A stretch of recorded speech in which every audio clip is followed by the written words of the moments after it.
Hello, welcome back. Today we are going to explore more details about the common configuration. I don't want to name right now which configuration is that. I give it to you for a guess. So here we see that this is the base terminal of a BJT. This is an emitter terminal, and this is a collector terminal, and the transistor is NPN transistor. So we see that the input is applied to the base and the output is taken from the emitter. So input side of the circuit is base collector, and the output side of the circuit is collector to emitter, right? So this configuration is popularly known as common collector circuit. So we've seen before the common base, that is CB, and we've seen also common emitter. And this time we are going to focus on CC, which is common collector configuration. So as I said, you have this NPN transistor, NPN, and the circuit is arranged in such a way that you apply an input signal, whether voltage or current, to the base terminal, and the emitter, from the emitter pin right here, you connect a resistor. Let me call it as RE instead of RC. I would prefer to call it RE. So, and the value can be, let's say, 1000 K, and let us designate it as RE. So output is taken from the emitter, and the collector is connected to the positive supply voltage that I'm applying here, 5 volt. So if I right click this and highlight net, I see there is a physical connection between the voltage source that is connected to the collector. Now I want to make sure whether this circuit is biased properly, but before that, let me bring to you how this circuit is going to work. So just to recall the theory that we can understand. So what you see here, there is a voltage drop of VBE that is here, and we apply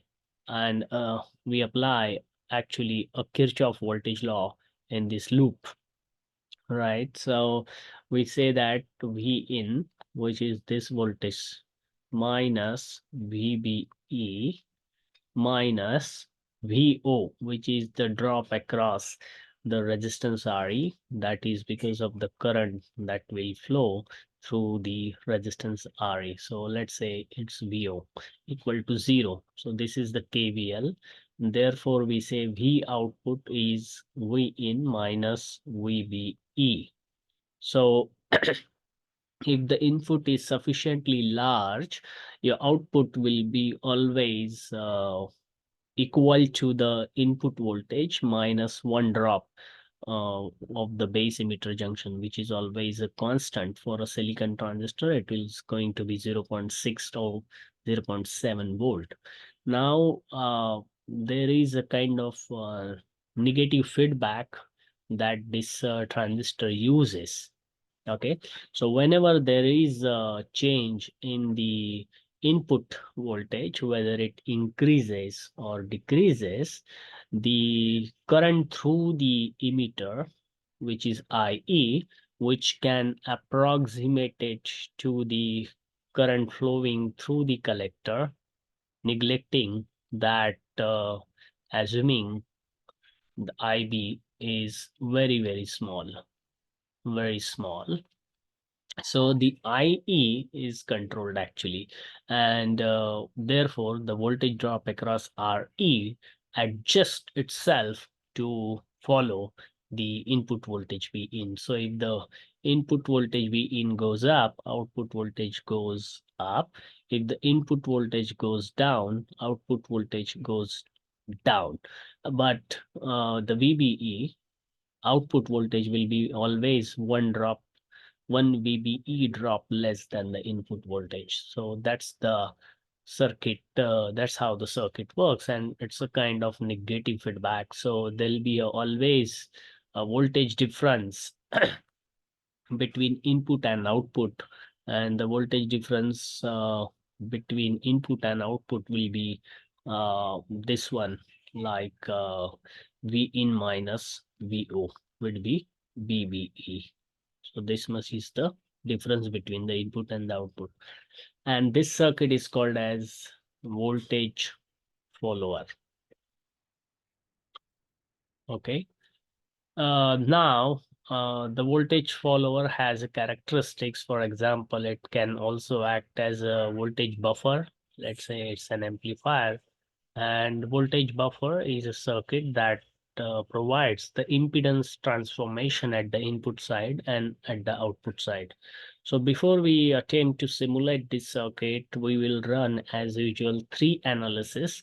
That is the DC analysis, then the time domain analysis, and then the AC analysis.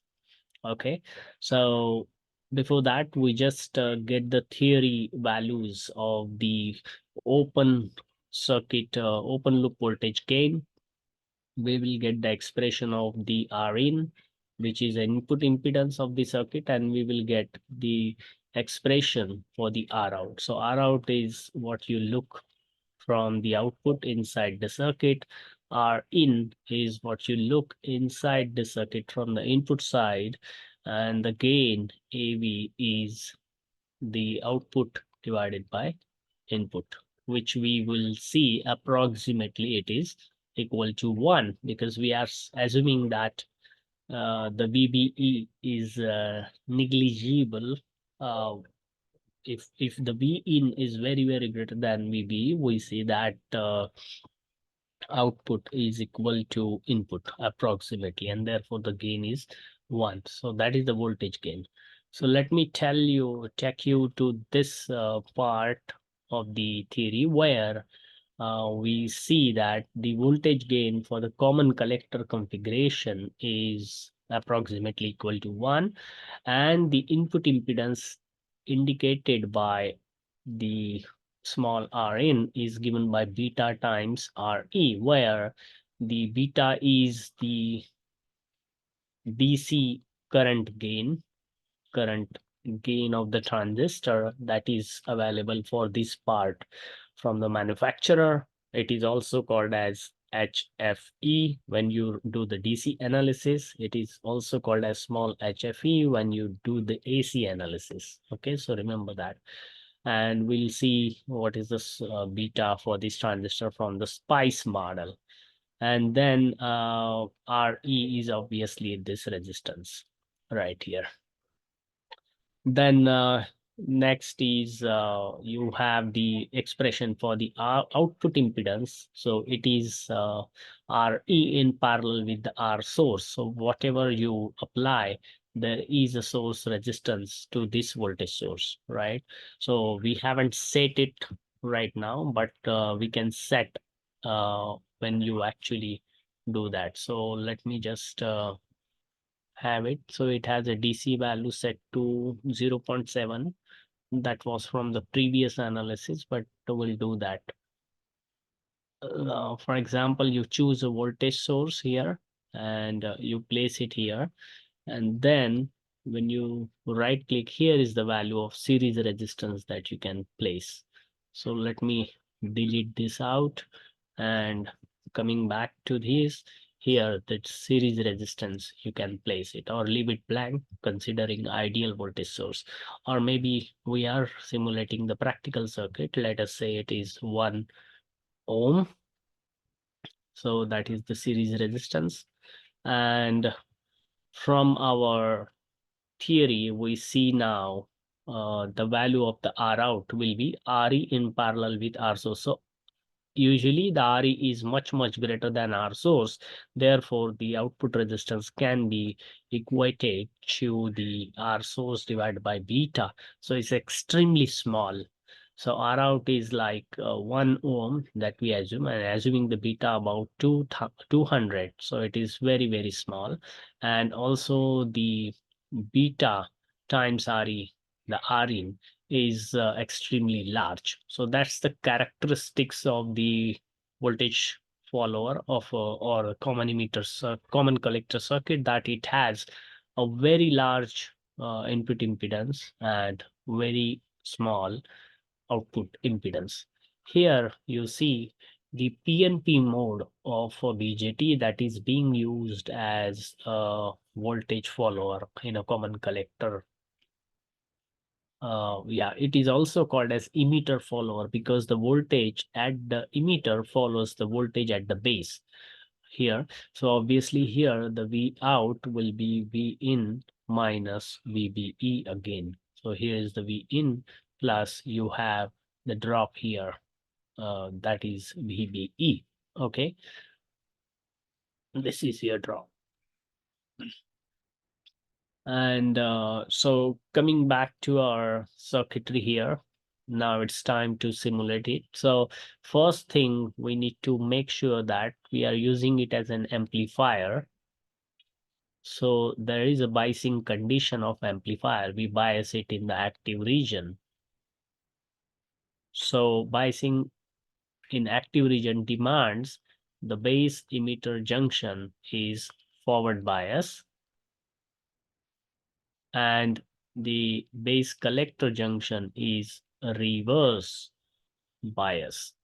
So we have to make sure that you have this NPN transistor right here, and it should be forward bias. So the voltage at the base should be 1 drop greater than the voltage at the emitter here. So let us say, let's say the voltage at the base to be 1 volt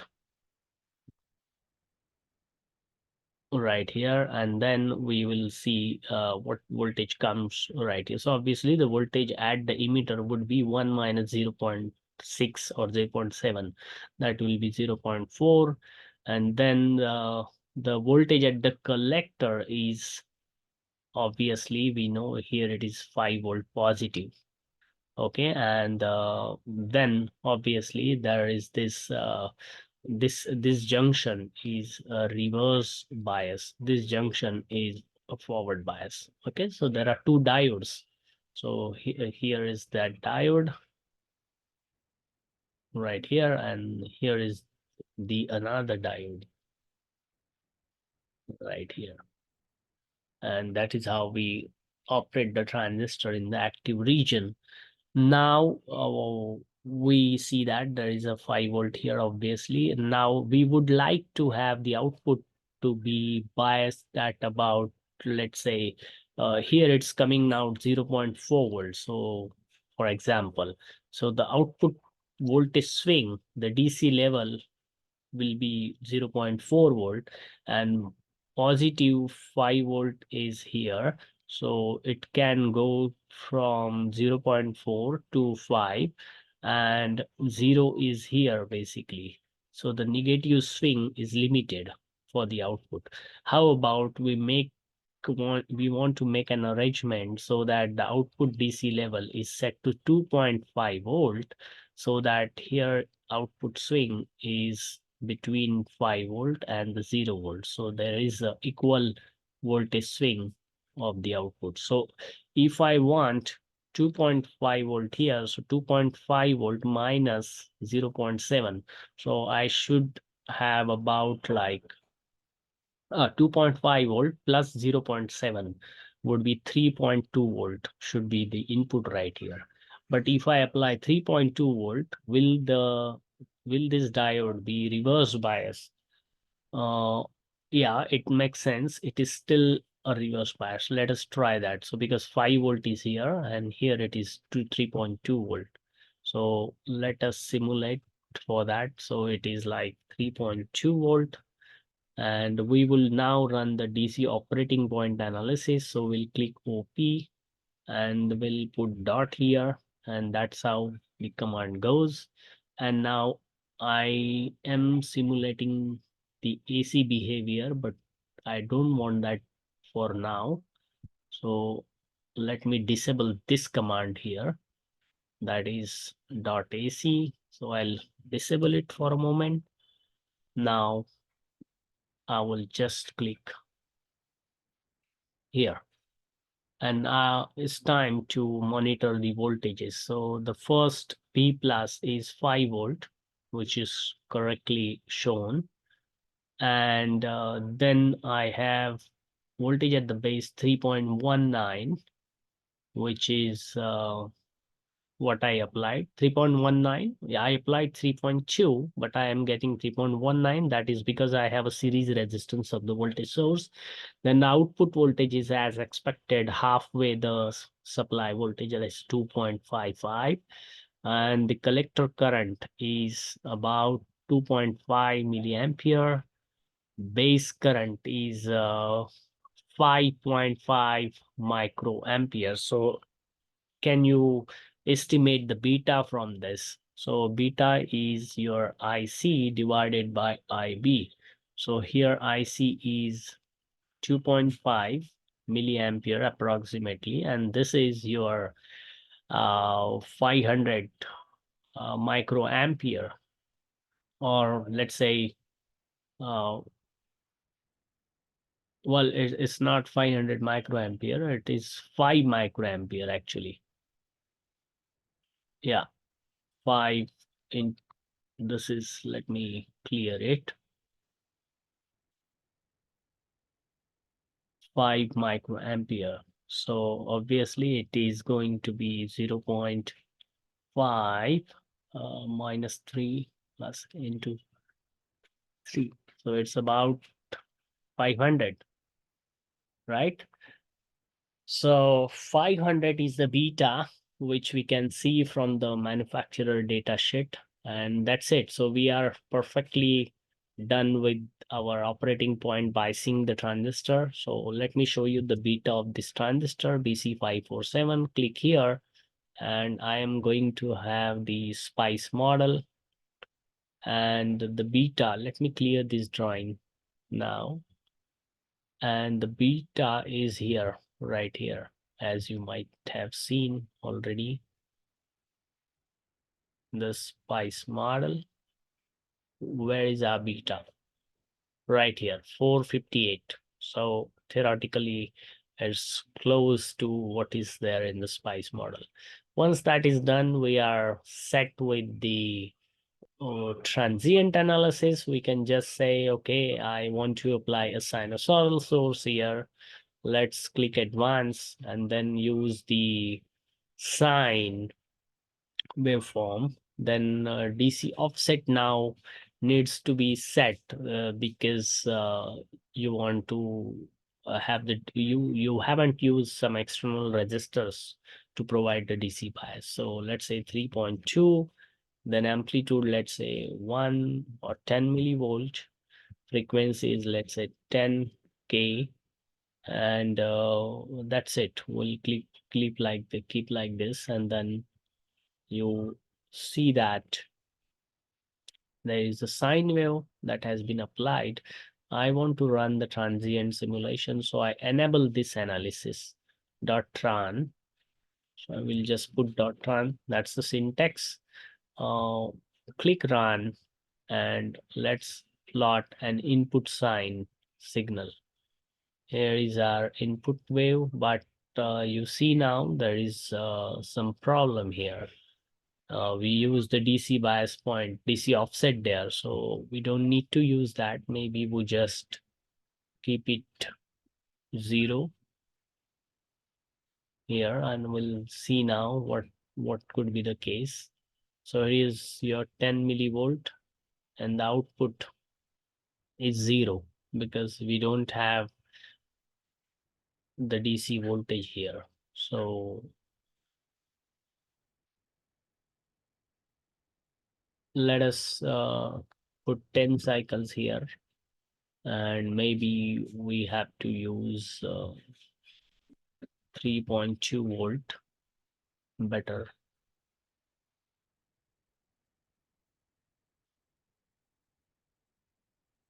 and run it for 1 millisecond maybe,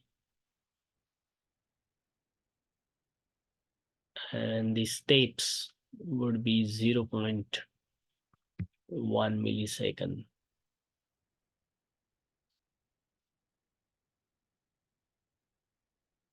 So there's something that needs to be fixed here. Let me check that out and come back to you.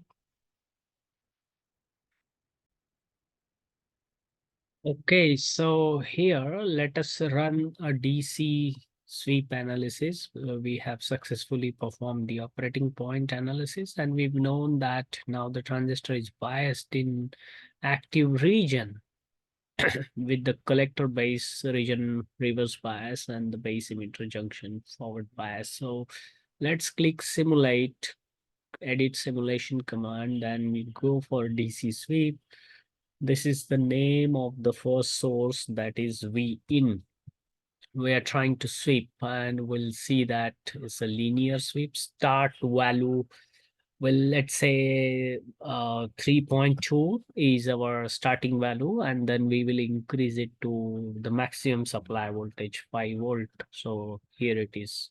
So when this voltage here increases from 3.5 towards 5 volt, this region is no longer going to be reverse bias. This will be this voltage at the base will keep on increasing. Eventually, there'll be a less drop across the collector base junction, and it will come out of reverse region. It will be cut off. So we'll see what happens. So let's say 0.1 is the step we want, and then you have this right here. Now it will ask you this resistance. I have changed to 500 ohm now. So we'll do that, sweep it. Now let's see how the input varies, 3.2 volt up to 5 volt, and then how the output tracks. Output is also tracking. So that's why we call it as a voltage follower. Voltage, output voltage follows input voltage. So you start from 2.5 volt, what is the DC level at the output, and the difference between these two is always one diode drop less, that is a VBE. If you want to see that, just add plot pane, and here you simply say add trace and plot an expression, which is the difference between output minus input. This is VB actually. You want to plot that. So click here and we'll see how much is this. So this drop is like almost constant from 666 millivolt, and here 682 millivolts. So more or less is always constant. So now you can play with the some other parameters about, let's say you change the value to 1K and see what happens. So your drop is again the difference between output minus input is about 646 to 662. So it's about 10 millivolt difference. uh, 10 to 15 millivolts difference, and other things are common.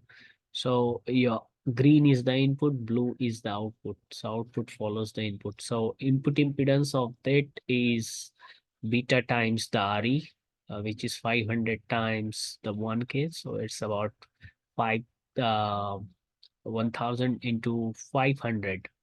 So it's 50,000, right? And then output impedance is what we saw. Output impedance was about, let me check that out. It was R source divided by the beta. So neglecting the value of RE.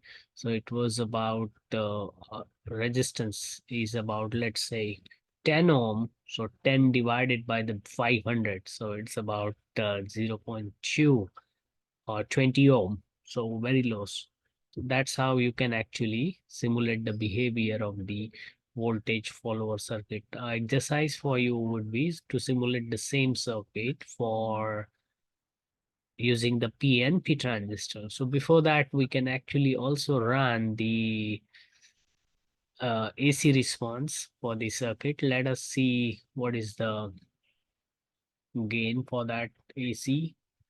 We just do that, and then I need to change the source to small signal AC, let's say 1. I click OK, and we'll see now asking the DC.